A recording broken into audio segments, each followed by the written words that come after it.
வணக்கம் மக்களே, welcome back to the channel TN moto rider. So ரொம்ப நாள் கழிச்சு பார்த்தீங்கன்னா நம்ம சேனலில் ஒரு சின்ன பைக் சர்வீசிங் வீடியோ தான் பார்க்க போகிறோம். சர்வீஸ் ஜெனரல் சர்வீஸ் கிடையாது. ஸோ ஃபஸ்ட் டைம் பார்த்தீங்கன்னா நம்ம சேனலில் இந்த மாதிரி ஒரு கண்டென்ட் பார்க்க போகிறோம். இதே வேறு ஒரு பைக்கில் மைலேஜ் வந்து சடனாக ட்ராப் ஆகும்.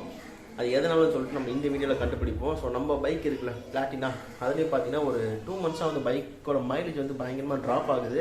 எதனால எனக்கு இப்போ கண்டுபிடிச்சிடலாம். நான் இந்த வீடியோவில் பார்த்தீங்கன்னா ஒரு சில ஸ்டெப்ஸ் வந்து உங்களுக்கு சொல்லித்தரேன். அதெல்லாம் ஃபாலோ பண்ணி பாருங்கள். ஸோ மேக்ஸிமம் ஒரு 70% வந்து அதிலே இஷ்யூ ரிசால்வ் ஆகிடும். இந்த மெத்தட் வந்து எந்தெந்த பைக்லாம் மோஸ்ட்டாக சூட்டபிள் ஆகும் அப்படின்னு பார்த்தீங்கன்னா BS4 வெர்ஷன் வரைக்கும் எல்லா 100cc பைக்குக்கும் பார்த்தீங்கன்னா சேம் தான், இதே மெத்தட் தான். அதே மாதிரி 150cc-குள்ளார இருக்க பைக், அதாவது பல்சர், FZ, ஸோ இந்த மாதிரி கார்பரேட்டர் பைக் இருக்குல்ல 150cc-ல, ஸோ BS4 வரைக்கும் சொல்கிறேன், இது எல்லாமே சேம் மெத்தட் தான். ஏன்னா BS6-ல பார்த்தீங்கன்னா இப்போலாம் ஒரு 100cc பைக்லேயே வந்து ஃபியூல் இன்ஜெக்ஷன் கொடுக்க ஆரம்பிச்சிட்டாங்க. ஸோ இந்த கார்பரேட்டர் சிஸ்டம் வந்து ஸ்டாப் ஆயிடுச்சு. ஸோ அதனால சொல்ல வரேன், BS4 வரைக்கும் 100cc எல்லாம் சேம் தான். 150cc-ல ஒரு சில பைக் வந்து கார்பரேட்டர் மாடலுக்கு சூட்டபிள் ஆகும். அதுக்கப்புறம் பார்த்தீங்கன்னா இன்னொரு முக்கியமான விஷயம் என்னன்னா வந்து எல்லா பைக்குக்கும் இது வந்து சப்போர்ட் பண்ணுவோன்னா கண்டிப்பாக கிடையாது. இப்போ ஒரு சில பைக்லாம் வந்து ஒயிட் ஸ்மோக் இஷ்யூஸ் இருக்கும், ஒயிட் ஸ்மோக்கு, பிளாக் ஸ்மோக்கு, அதே மாதிரி வந்து டயர் ப்ராப்ளம் இருக்கும், செயின் ஸ்ப்ராக்கெட் ப்ராப்ளம் இருக்கும். இதெல்லாம் கரெக்டாக இருக்கும். இதெல்லாம் கரெக்டாக வந்து நீங்கள் இந்த மெத்தட் ஃபாலோ பண்ணிங்கன்னா கண்டிப்பாக மைலேஜ் அப்படின்றது உங்களுக்கு இன்க்ரீஸ் ஆகிறதுக்கு வாய்ப்பு உண்டு. சப்போஸ் உங்களுக்கு வந்து ஒயிட் ஸ்மோக் இஷ்யூ இருக்குது அப்படின்னா நீங்கள் போர்ட் பிஸ்டெலாம் செக் பண்ணணும். ஸோ அதுக்கு கொண்டு போய் இந்த மெத்தட் நீங்கள் ஃபாலோ பண்ணினா கண்டிப்பாக மைலேஜ் வராது. இப்போ பார்த்தீங்கன்னா சைலன்சர் ஹோல்ஸில் இப்படி எடுத்து பாருங்கள். ஸோ இது வந்து நார்மலாக டெபாசிட் ஆகிற கார்பன் தான், இது ப்ராப்ளம் கிடையாது. இதுலேயே வந்து ஹெவியாக ஆயிலோட மிக்ஸ் ஆகி வந்துச்சுன்னு வச்சிங்களேன், அப்போ வந்து உங்களுக்கு ஹெட்டில் வந்து ஏதோ ப்ராப்ளம் இருக்குன்னு அர்த்தம். ஸோ நீங்கள் அதை முதல்ல ரிசால்வ் பண்ணணும். இங்கே வந்து ஆயில் கண்டென்ட் வந்து டெபாசிட்டே ஆகக்கூடாது. என் பைக்கில் இன்னும் வந்து ஆயில் மிக்ஸ் ஆகி பிளாக் ஸ்மோக் வர இஷ்யூஸ் கிடையாது. அதே மாதிரி பைக்கோட டயர்ஸ் பாருங்கள், என்னோட பைக்கோட டயர்ஸ் வந்து புதுசு தான். ஸோ 2 டயர்லையும் வந்து பக்காவாக பட்டன்ஸ் இருக்கும். செயின் ஸ்ப்ராக்கெட்னு பார்த்தீங்கன்னா நான் ரீசெண்டாக தான் மாற்றினேன். ஸோ அந்த வீடியோஸ் கூட நான் போட்டிருப்பேன், வேணா செக் பண்ணி பாருங்க, ஓகேவா. ஸோ என் பைக்கில் வந்து எல்லாமே ப்ராப்பராக இருக்குது, பட் வந்து மைலேஜ் மட்டும் கம்மியாகுது. ஸோ நம்ம என்ன பண்ண போகிறோம்னா இந்த கார்பரேட்டர் கழட்டி உள்ளே க்ளீன் பண்ணி போட்டுட்டு நெக்ஸ்ட் வந்து ஏர் ஃபில்டர் க்ளீன் பண்ணிட்டு ஸ்பார்க் ப்ளக் க்ளீன் பண்ணுவோம். ஸோ இந்த சிஸ்டம் மட்டும் தான் இன்றைக்கி வேலை பார்க்க போகிறோம். ஸோ இந்த வண்டியில் நம்ம இங்கே ஒர்க் பண்ணுறதுக்கு டேங்க்கு, சைட் ஷீல்டு, சீட்டு எல்லாத்தையும் ரிமூவ் பண்ணணும். ஸோ நான் எல்லாத்தையும் ரிமூவ் பண்ணிவிட்டு அதுக்கப்புறமா கண்டினியூ பண்ணுறேன், ஓகே. மோஸ்ட் ஆஃப் த பைக்ஸில் பார்த்தீங்கன்னா இந்த மாதிரி தான் இருக்கும். ஸோ இந்த ஏர் ஃபில்டர் பாக்ஸ்லேருந்து ஒரு மேனிஃபோல்டு வழியாக கார்பரேட்டர் கனெக்ட் பண்ணியிருப்பாங்க. அதுக்கப்புறம் ஒரு சில பைக்கு இது வந்து ரப்பரில் இருக்கும், அப்படிலாம் ஃபுல்லாகவே மெட்டலில் இருக்கும். ஸோ இது வந்து நமக்கு மெட்டலில் கொடுத்துருக்காங்க, இது மட்டும் தான் வந்து ரப்பர். ஸோ இங்கே வந்து ஸ்க்ரூ டைப், இதை ரிமூவ் பண்ணிட்டு இங்கே வந்து 8mm நட்டு கொடுத்துருப்பாங்க. இதை கழட்டிட்டோம்னா இந்த அசம்பிளி தனியாக வந்துடும்.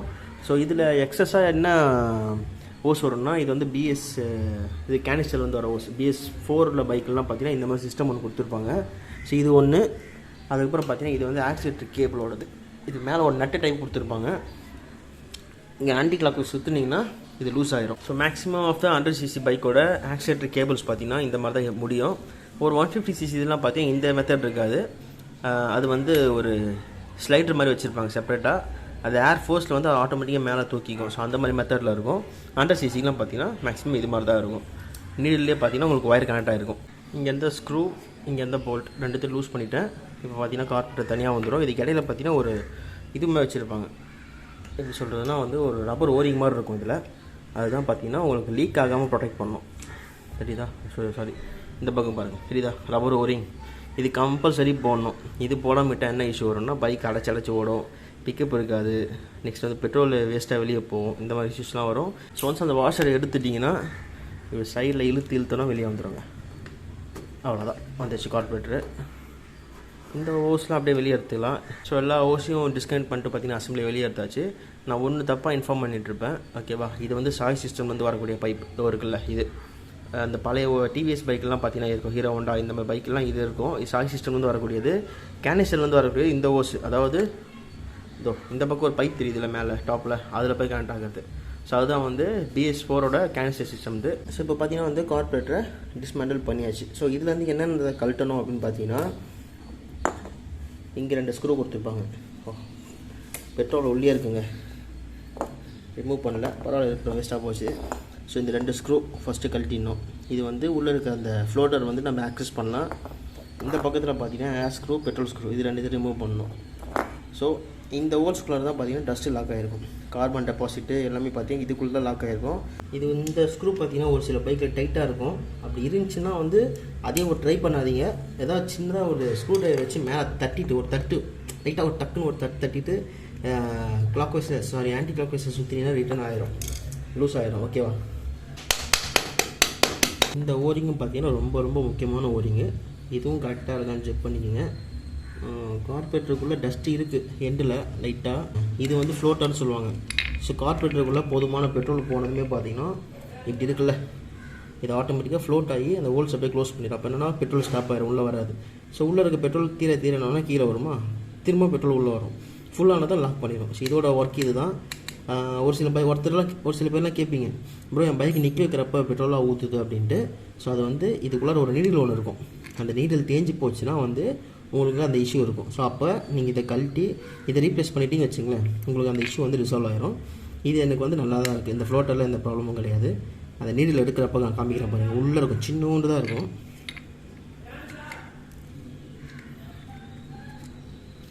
தெரியுது பார்த்தீங்களா? இவர் தான் அந்த நீடில். இதுக்கு மேலே ரப்பர் இருக்கும். அந்த ரப்பர் யூஸ் பண்ணி தேஞ்சு போச்சுன்னா இது போய் சரியாக அந்த ஹோல்ஸில் லாக் பண்ணாது. அப்போ வந்து உங்களுக்கு பெட்ரோல் ஊற்றும். நீங்கள் வண்டி ஆஃப் பண்ணாலும் சரி, ஆன் இருந்தாலும் சரி, பெட்ரோல் வேஸ்ட்டாக போயிட்டே இருக்கும் கீழே. ஸோ இது அந்த மாதிரி இஷ்யூ இருக்கப்போ இதை மாற்றிடுங்க. உங்களுக்கு ரிசால்வ் ஆகிடுது. தனியாக கிடைக்கும் எல்லா பைக்குக்குமே. 5 இயர்ஸ் கழிச்சு இப்போ தாங்க ஃபஸ்ட் டைம் கார்பரேட்டரே கழட்டுறேன் அந்த பைக்கில். ஃபஸ்ட் டைம் இப்போ தான் கழட்டுறேன். எஸ், டஸ்ட் இருக்குது. கேமராவில் தெரியுமான்னு தெரில, பட் மேலே கீழே பார்த்தீங்கன்னா டஸ்ட்டு பிடிச்சிருக்கு.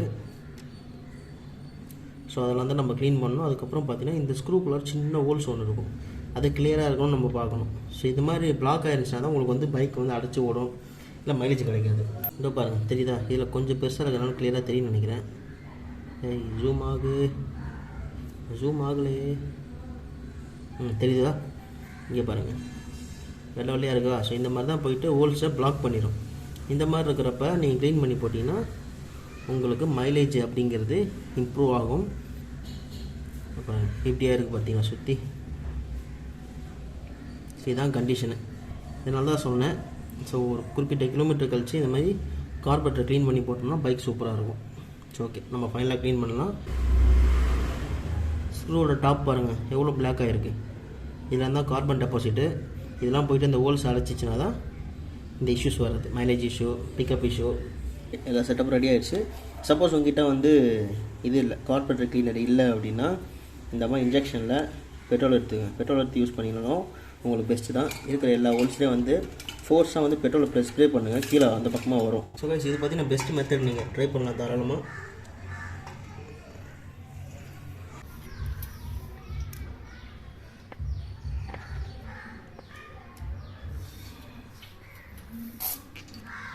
இது ரெண்டு பார்த்தீங்கன்னா வந்து ஏர் ஸ்க்ரூ, பெட்ரோல் ஸ்க்ரூ. ஓகேவா? இதில் வந்து கம்பல்சரியாக ஒரு இது கொடுத்துருப்பாங்க, ஸ்ப்ரிங் ஆக்ஷனுக்காக இந்த மாதிரி ஸ்ப்ரிங் கொடுத்துருப்பாங்க. நெக்ஸ்ட்டு இதில் ஒரு சின்ன ஓரிங் இருக்கும். கண்டிப்பாக அந்த ஓரிங் போட்டே ஆகணும். 2 ஸ்க்ரூலையுமே அந்த ஓரிங் இருக்கும்.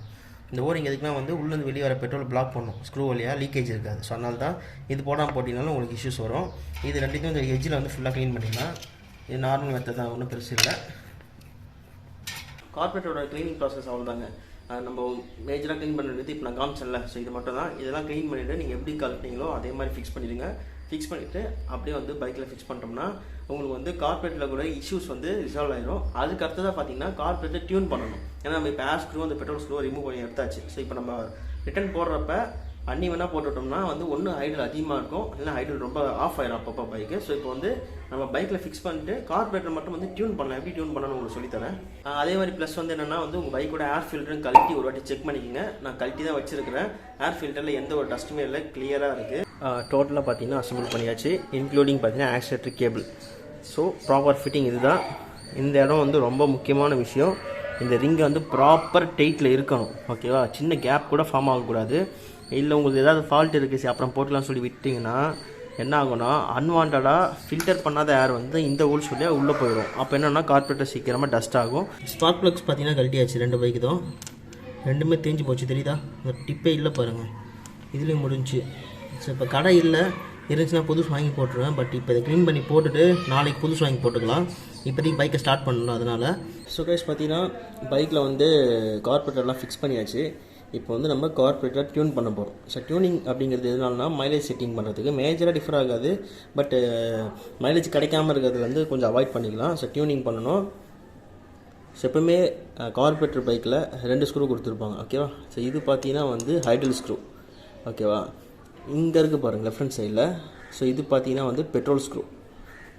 ஸோ இந்த ஸ்க்ரூவோட டைட் வந்து ப்ராப்பர் அட்ஜஸ்ட்மெண்ட்டில் இருந்தால் தான் உங்களுக்கு ப்ராப்பரான மைலேஜ் வந்து பைக்கில் கிடைக்கும். சப்போஸ் இது வந்து லோ ஃபியூல் மிக்சரில் இருந்தாலோ இல்லை ஹை ஃபியூல் மிக்சரில் இருந்தாலோ உங்களுக்கு வந்து பைக்கோட பிக்கப்பு நெக்ஸ்ட்டு பைக்கோட மைலேஜ் வந்து பயங்கரமாக ட்ராப் ஆகும். ஸோ இப்போ நான் எப்படி அட்ஜஸ்ட் பண்ணணும்னு ஃபஸ்ட்டு பைக்கை ஸ்டார்ட் பண்ணாமே சொல்லிடுறேன். ஓகேவா.